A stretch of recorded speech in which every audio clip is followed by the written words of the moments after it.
আল্লাহ হেদায়েত দেওয়ার পর আবার কেড়ে নেন কেন, একজন প্রশ্ন করেছে।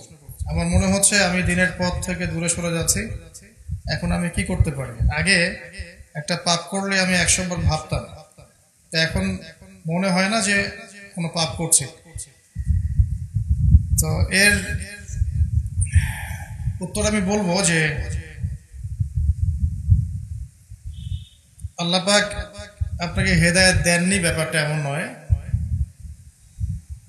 কিছু কিছু কারণে আপনার মনের মধ্যে, কলবের মধ্যে মরিচা পড়েছে।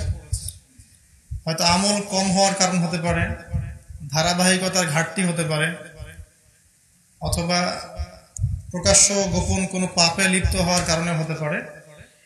তো সলিউশন হচ্ছে যে আপনাকে প্রথমত ফরজ এবং ওয়াজিব নিয়মিত আদায় করতে হবে, বেশি থেকে বেশি কোরআন তেলাওয়াত করতে হবে, বেশি থেকে বেশি চেষ্টা করতে হবে অর্থ বুঝে পড়ার জন্য। এবং আপনি আল্লাহওয়ালা মানুষদের সাথে চলাফেরা করবেন, দুনিয়াদার মানুষদের সাথে চলাফেরা করবেন না, ওঠা বসা করবেন না। আল্লাহওয়ালা মানুষ যাদেরকে দেখলে আল্লাহর কথা স্মরণ হয়, এ ধরনের মানুষদের সংস্পর্শে থাকবেন। নিয়মিত আল্লাহর পথে মানুষকে দাওয়াত দিবেন এবং পড়াশোনা করবেন।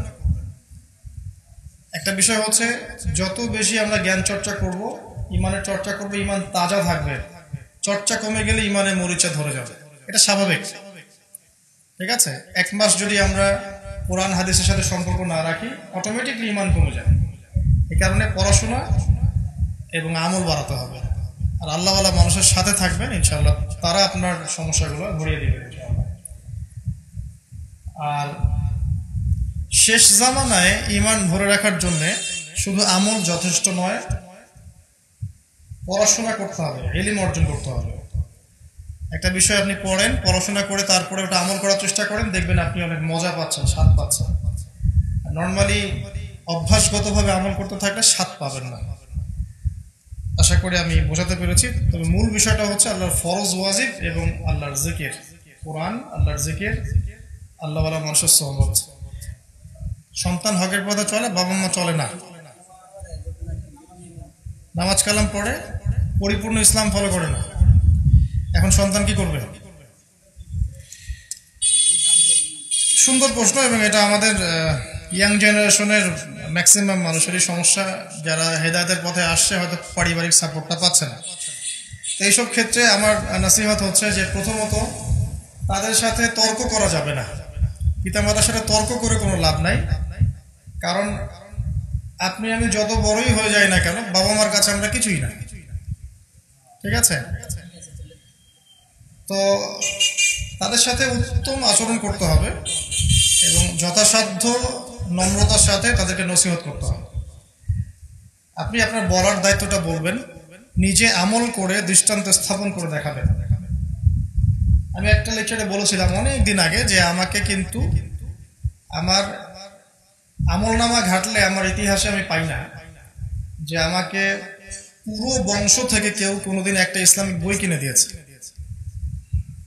ঠিক আছে, তো অনেক প্রতিবন্ধকতা ফেস করে করে করে করে ইসলাম প্র্যাকটিস করতে হয়েছে, যেটা আপনাদের কল্পনার বাইরে।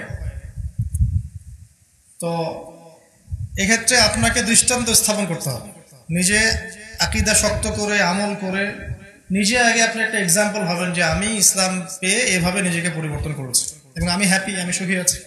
এরপর আপনি তাদেরকে নসিহত করবেন এবং একটা সময় গিয়ে আপনি উপার্জনের ক্ষমতা অর্জন করবেন। যখন আপনি উপার্জন করতে শিখবেন তখন আপনি স্বতন্ত্র পরিবার গঠন করবেন এবং আপনি আপনার ফ্যামিলি নিয়ে থাকবেন। পরিবারের অন্য যারা আছে তাদের সাথে এবং রক্তের সম্পর্ক যাদের সাথে আছে তাদের সাথে আত্মীয়তার সম্পর্ক রক্ষা করে চলবেন, এতটুকুই।